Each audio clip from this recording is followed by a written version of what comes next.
Olá, gente, tudo bem? Como é que vocês estão?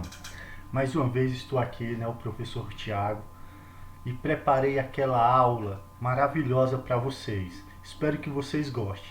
Mas antes, deixa aquele like, se inscreva no canal, que isso, me incentiva a produzir mais materiais para vocês. E hoje a gente vai falar do feudalismo e a formação dos estados nacionais. E aí, principalmente hoje a gente vai falar dos estados nacionais, que a gente vai falar sobre 4 pontos que é bastante interessante. Que primeiro é o fortalecimento do poder real, da realeza, onde os reis vão centralizar todo o seu poder. E aí a gente vai estudar as formações dos estados nacionais, lá da França, da Inglaterra, Portugal, Espanha. E fique atento, ligados, que vai ser bem bacana. Vamos começar?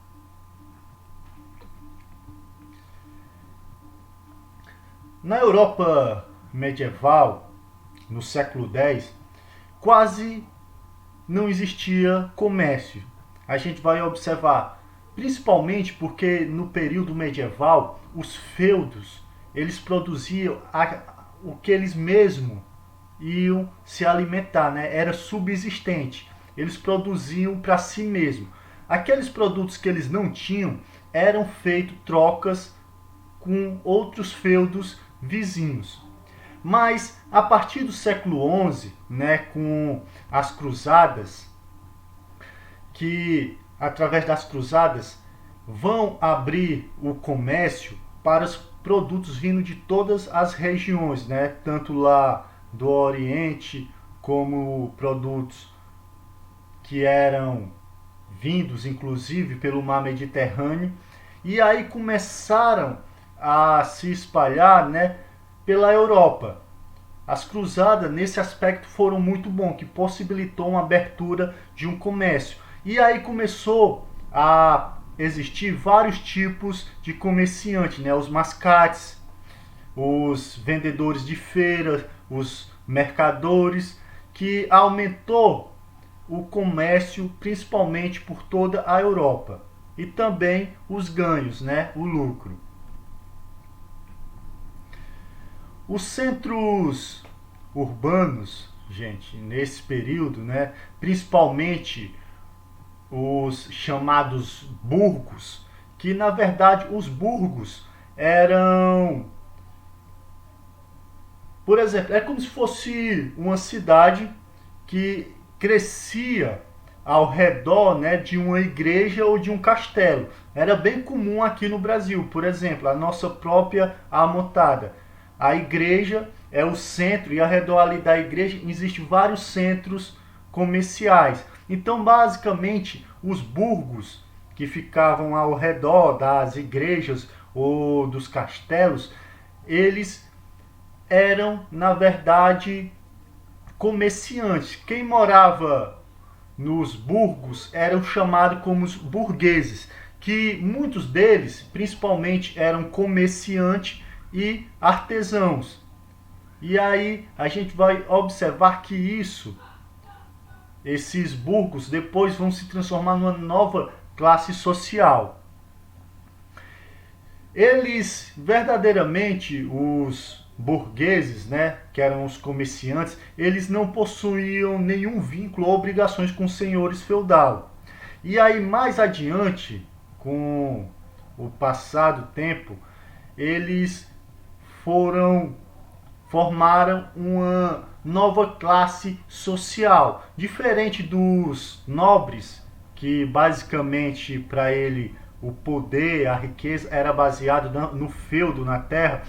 Os burgueses, eles eram detentores do dinheiro, porque eles, claro que os burgueses, essa nova classe social, ela vai ser detentor do dinheiro, mas ainda nesse período eles ainda não vão ter direitos políticos nem sociais, mas eles serão muito ricos.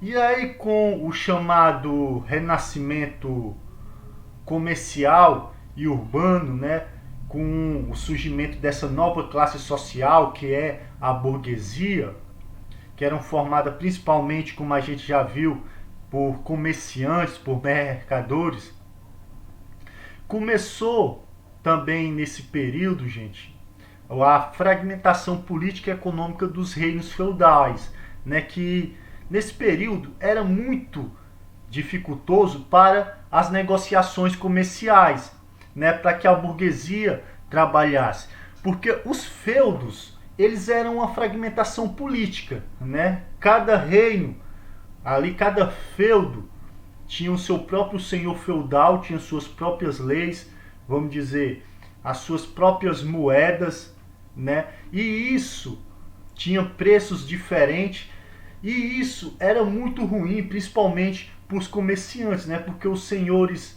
feudais, eles, quando eles iam de feudo em feudo para vender os seus produtos, eles tinham que calcular as mercadorias e os preços que seria aquele preço de acordo com aquele feudo. Então era muito dificultoso. E aí, pouco a pouco, os mercadores começaram a utilizar pesos e medidas, né, que eram diferentes. Então era muito ruim nesse período para o comerciante, principalmente porque cada senhor feudal tinha uma moeda, um peso e uma medida diferente. Então para o comércio nesse período ainda não era bom, principalmente para os negócios. Vendo essa situação, principalmente, né, os burgueses eles vão se aproximar das realezas. E aí, em contrapartida, né, os soberanos, os reis, né, os monarcas, eles estavam interessados no dinheiro que a burguesia tinha. Claro que a burguesia nesse período ela tinha muito dinheiro, mas não tinha nenhum prestígio, né? E aí a realeza começou a observar isso. Eles estão muito ricos, então eles começaram a utilizar isso como basicamente a gente vai observar um acordo, né? Eles se aproximaram da realeza e aí mais tarde a gente vai observar que esse novo grupo social vai começar a ter direitos políticos. E a partir, gente, do século XI, né, o rei basicamente deixou de ser um senhor feudal, como a gente viu que mesmo tendo o acordo de vassalagem, ele sendo suzerano, a gente vai observar que no período que a gente estudou na aula passada, ele era mais um senhor feudal, mas a partir do século XI, o poder real aumentou e ele passou não a ser mais um senhor feudal, né, mas ele passou a ter autoridade. E aí o que foi que aconteceu? Em algumas regiões, né, os senhores feudais eles recorriam ao rei em busca de apoio militar, né, para conter rebeliões que eram feitos, que os camponeses que se rebelavam contra a tirania dos senhores feudais. E aí o que foi que aconteceu? Com o poder, com o aumento do poder da realeza, né, as camadas mais baixas da sociedade começaram a ver um rei, o soberano, o monarca, como um defensor dos pobres, né, contra a tirania dos senhores feudais. Então a gente vai observar que houve uma transformação social a partir do século XI. Também, com essas mudanças que vão ocorrer a partir do século XI, houve alterações no sistema de lealdade. Por exemplo, no feudalismo, a gente via que a lealdade ao senhor feudal, né, principalmente, era o primeiro lugar. Só que a partir de agora, a lealdade que antes era prestada ao senhor feudal, agora vai ser prestada lealdade ao rei. Que existiam os tratados de vassalagem, né? Por exemplo, o rei concedia um feudo a um senhor feudal e aquele senhor feudal ele prestava lealdade ao rei e mais tarde o senhor feudal dava terra, por exemplo, a um cavaleiro, e o cavaleiro prestava lealdade ao senhor feudal. E agora, nesse processo, teve alterações. Não era mais prestado lealdade ao senhor feudal, mas sim lealdade ao rei.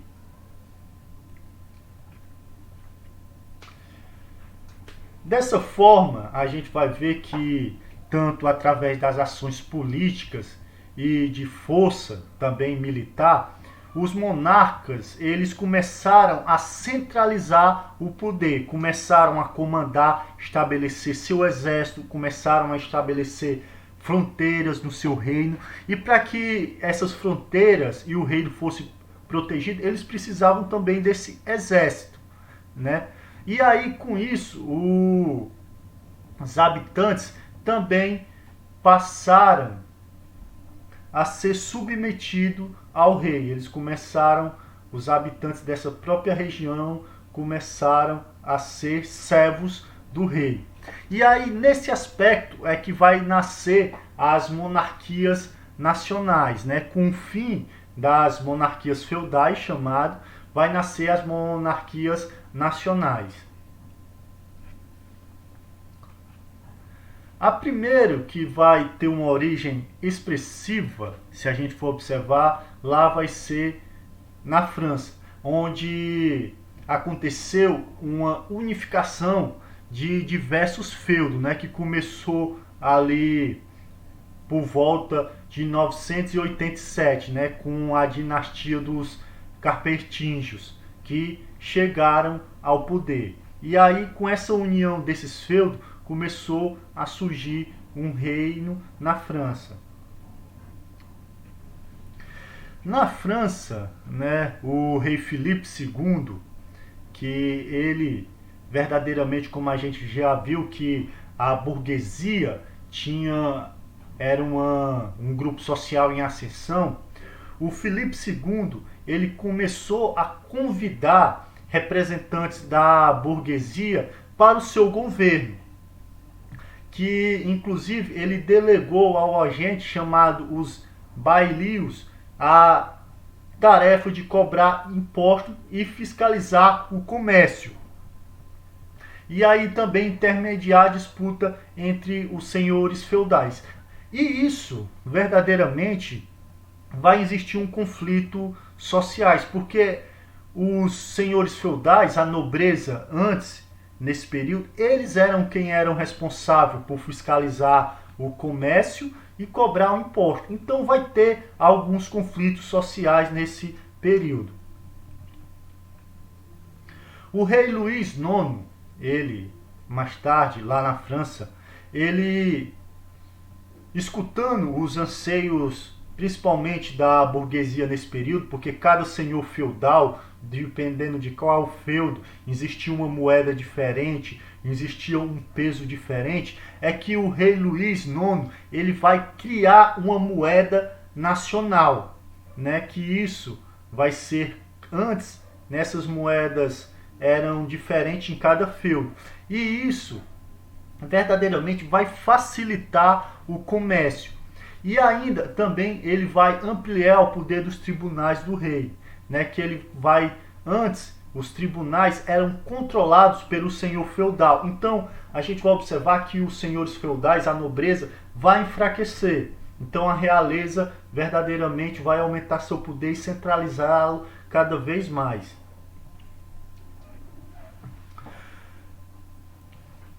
Nesse processo, gente, que vai acontecer, o rei Filipe, né, quarto, chamado também o Belo, ele vai entrar em conflito com a igreja, principalmente quando ele obrigou o clero a pagar impostos. Aí o que foi que aconteceu? Principalmente esse conflito entre a igreja, na época em que o Papa era o Papa Bonifácio VIII, ele vai se opor a essa medida, que ele não quer que verdadeiramente a igreja, que era isento dos impostos, de cobrar imposto. E aí vai existir um conflito. É nisso que o rei Filipe o Belo, ele vai, né, reunir, vai convocar uma assembleia com os membros da nobreza, do clero e da burguesia. E aí essa assembleia vai ser conhecida como Estados Gerais. E aí nessa assembleia ele vai aprovar verdadeiramente a cobrança de impostos para a igreja. E aí também ao mesmo tempo ele vai proibir que a renda da igreja na França fosse enviada para Roma, né? E aí após a morte do Papa Bonifácio VIII, quando é eleito um novo Papa que vai ser Clemente V, é que Felipe ele vai transferir, né, em 1909 a sede do papado de Avignon na França, para onde ele vai ficar até 1370. O que é isso? Basicamente é que o Papa vai ser sequestrado, ele vai viver em cárcere privado nesse período aqui, né? E a gente vai observar que isso vai acontecer durante um período da história pelo aumento do poder da realeza. Com a concentração, né, dos poderes na mão do rei, ele vai restringir principalmente a medida contra a nobreza e contra o clero, né, que eram classes que no período feudal eles eram muito fortes, que era os nobres e outro o clero. Essas eram as elites do período feudal. Em contrapartida nisso também vai, nesse período da concentração, da centralização do poder na mão do rei, vai começar a ter os sentimentos de identidade nacionais, principalmente do povo francês, principalmente a partir da chamada Guerra dos 100 Anos, que foi contra a Inglaterra. Então eles vão ter um sentimento de nacionalidade, eles vão se ver como uma nação, como unidas através de laços culturais.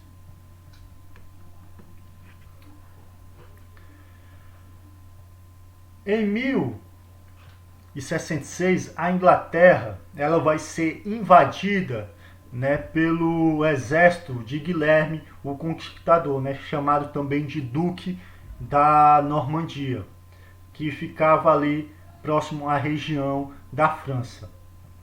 Depois a gente vai observar o próprio Guilherme, né, o Conquistador, ele vai se tornar rei da Inglaterra.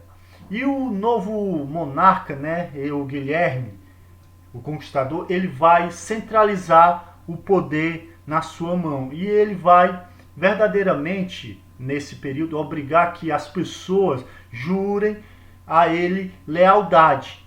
E principalmente nesse tratado de vassalagem, de lealdade, que agora, como a gente já viu, não era prestado mais ao senhor feudal, mas sim agora à própria realeza, ele vai sendo mudanças, vai tendo essas mudanças sociais. E aí também Guilherme o Conquistador, ele vai aprimorar o sistema de cobrança de impostos, né, que a população deveria pagar.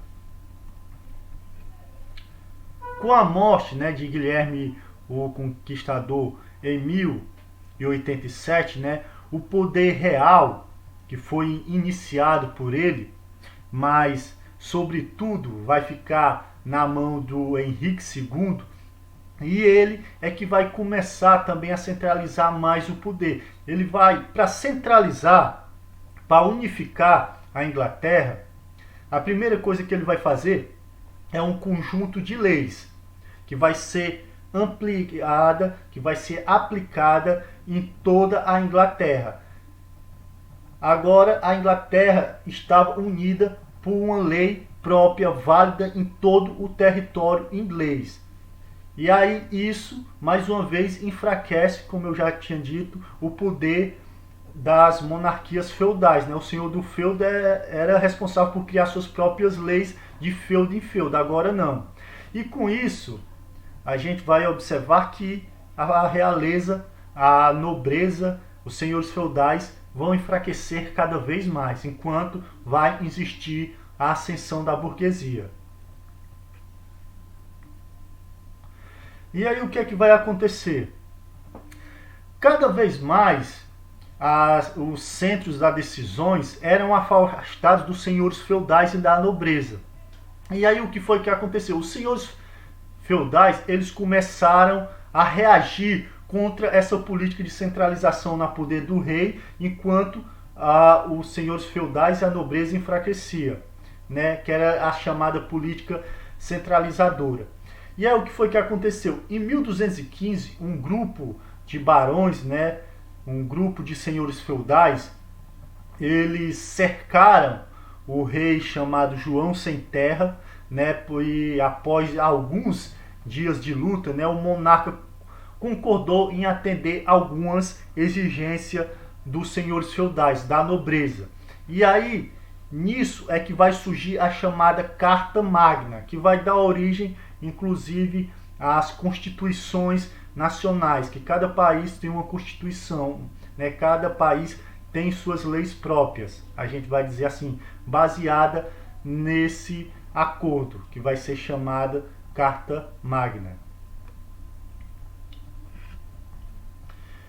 A Carta Magna, gente, era o fruto mais tarde das garantias dos cidadãos ingleses, né, que não assegurava apenas o direito dos grupos sociais mais ricos, né, mas também estabelecia um limite, né, ao rei. O rei agora ele não era ilimitado o poder do rei, mas agora ele tinha um certo limite.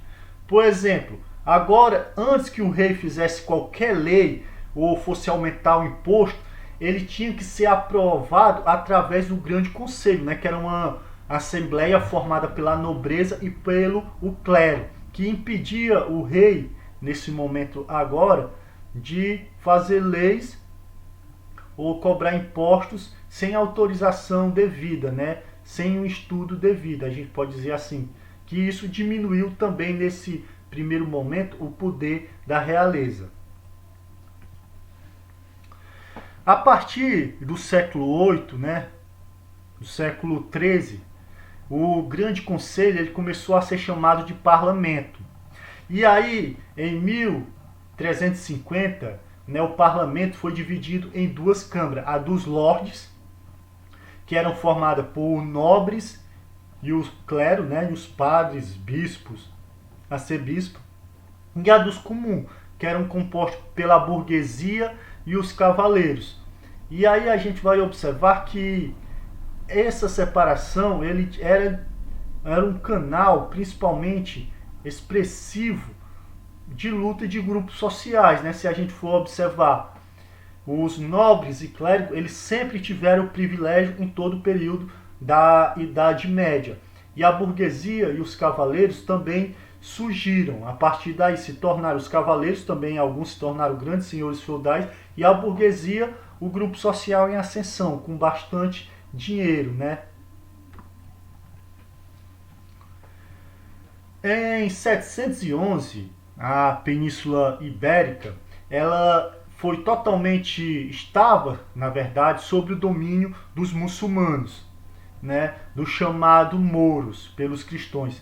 Mas a partir do século XI, os cristãos eles começaram a expulsar os muçulmanos pouco a pouco, né? E aí durante 4 séculos a gente vai observar que Portugal e Espanha vão expulsar os muçulmanos da Península Ibérica. A primeira grande conquista sobre os mouros, sobre os muçulmanos, foi Toledo, né, em 1085. Depois, em Córdoba, em 1236, em Sevilha, né, que fica hoje na Espanha, em 1248, Cádiz, em 1262, e a última foi já quase no fim da Idade Média, que foi de Granada. Era um pequeno reduto que ainda estava sob o controle dos muçulmanos. E aí os cristãos começaram a chamado processo de reconquista, né? Esse luta entre os muçulmanos e os cristãos lá na Península Ibérica foi chamado de reconquista, porque os muçulmanos, durante a expansão do islamismo, eles conquistaram a Península Ibérica e agora os cristãos estavam expulsando os muçulmanos das suas terras. Vai ser chamado esse período de reconquista. Aqui no mapa a gente pode observar de pouco a pouco como foi a conquista, né, a reconquista da Península Ibérica. A gente está observando que no ano 1000, por exemplo, um terço aí do território da Península Ibérica era controlada pelos muçulmanos. Já no ano 1097, a gente vai observar que a metade, né, do território ela ainda era conquistada, estava sendo conquistada, reconquistada pelos os povo ibérico, mas mesmo assim os muçulmanos ainda tinham controle de 50% da Península Ibérica. Em 1157 a gente vai observar que vai haver já a maioria, talvez uns 60% do território da Península Ibérica já estava na mão dos ibéricos, né? E aí uns 40% ainda estava na mão dos muçulmanos. Quando chega em 1249, o último reduto muçulmano era em Granada, né? Uma partezinha, talvez apenas 10% do território ibérico estava na mão dos muçulmanos, né? E aí a gente vai observar que quando é em 1447 é que vai acontecer a conquista de Granada. E aí 100% do território ibérico vai pertencer às nações ibéricas. Os muçulmanos, após a expulsão, né, dos cristãos, que vão expandir o território, vão conquistar a Península Ibérica, eles vão levar aí, né, através dessa expansão territorial, fazer com que tanto Portugal e Espanha se tornem dois estados independentes. E aí a gente vai observar que, assim como aconteceu na França e na Inglaterra, eles vão centralizar o poder na mão do rei, e aí a gente vai observar que eles vão se tornar em estados nacionais. No século XI, né, o rei Alfonso VI, né, o de Leão e de Castela, após, né, juntar com outros povos, né, vão se juntar com outros povos com a intenção de expulsar os muçulmanos.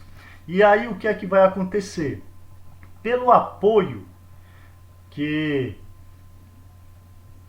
vai ser dado à Espanha, a Espanha vai conceder ao francês Henrique de Borgonha o comando de portugalenses, né, que vai ser depois a Portugal. E aí a gente vai observar aí no mapazinho que está à sua direita. A gente vai observar que aonde que está de verde é que vai ser o futuro Portugal, que vai ser dado ao francês, né, nesse período, um francês que ajudou a expulsar os muçulmanos dessas regiões. Alfonso, né, Henrique, né, filho de Henrique da Borgonha, é que vai se declarar rei, e aí é que vai proclamar a independência do condado, né, que vai ser passado a ser chamado Portugal. E aí ele vai ser, a partir de agora, um estado nacional. E aí o que é que vai acontecer? Em 240 anos, os reis da dinastia Borgonha, né, fundada pelo rei Henrique, ele vai viver em conflitos, né, com o rei de Castela, né, que é os reis da Espanha que concederam esse terreno a Portugal, né? E nesse período a gente vai observar que o território português vai ampliar e eles vão chegar até Lisboa, que vão ser a nova capital do país. E aí, em 1383, né, com a morte do último rei da dinastia Borgonha, é que Castela ele vai tentar anexar o reino de Portugal aos seus domínios, né? Ele vai tentar unificar a Espanha e Portugal. Mas aí o que vai acontecer? Em 1385, o mestre da ordem militar, o Dom João, ele vai assumir o trono português. E aí esse período vai ser conhecido como a Revolução de Avis. E aí vai consolidar um monarca, o poder de um rei em Portugal. No início, basicamente do século III, né, depois da Guerra da Reconquista, o território, né, basicamente da Espanha, ele se encontra dividido, né, em três, né, como de Navarro, o Aragão e Castelo, ao sul, né, e o reino de Granada, que era o último reduto muçulmano, onde que existia ainda muçulmano. E aí o que foi que aconteceu? O rei Fernando, ele vai se casar com Isabel, né, a filha do rei de Castelo. E após a morte de seu pai, né, a Isabel vai se tornar a rainha de Castela e os dois vão unir as duas coroas formando o reino de Castela e Aragão. E aí vai começar a dar origem à Espanha moderna que a gente conhece hoje. O Estado monárquico começa nesse período. Quando Fernando e Isabel, né, conhecidos como os reis católicos, eles vão firmar uma aliança com a Igreja Católica e eles vão expulsar os muçulmanos e judeus do seu território. E aí, em 1478, né, o Papa Sisto IV, ele vai criar uma bula criando o Tribunal do Santo Ofício, né, que vai ser subordinado aos reis católicos, né, ao Fernando e Isabel, que vão controlar principalmente o Tribunal do Santo Ofício. Nesse período vai começar um período de intolerância, de perseguição, de resistência e perseguir também os seus opositores políticos e, sobretudo, né, a religiosos. Todos aqueles que for contra a realeza, que tiverem sido acusados de algum crime, eles vão ser presos, vão ser torturados e, se culpados, vão condenados à morte na fogueira. E aí todos os bens que eram confiscados, né, a Inquisição era dividido entre o Estado e entre a Igreja, né? Era dividido entre o rei Fernando e a rainha Isabel e a metade ficava com a Igreja. Então era de ambos acordos. O Tribunal de Santo Ofício, segundo alguns historiadores, era um instrumento inquestionável de poder, né, que era principalmente para controlar as revoltas em alguns setores da população, para controlar os antigos senhores feudais e para controlar também a burguesia e também para centralizar o poder na mão dos reis católicos, Fernando e Isabel. Na verdade, o Tribunal de Santo Ofício era, na verdade, um meio de controlar toda a população. A nossa aula está chegando ao fim, gente. Espero que vocês tenham gostado. Eu fiz essa aula com todo carinho e amor e dedicação para vocês, né? Espero que vocês tenham gostado verdadeiramente, né?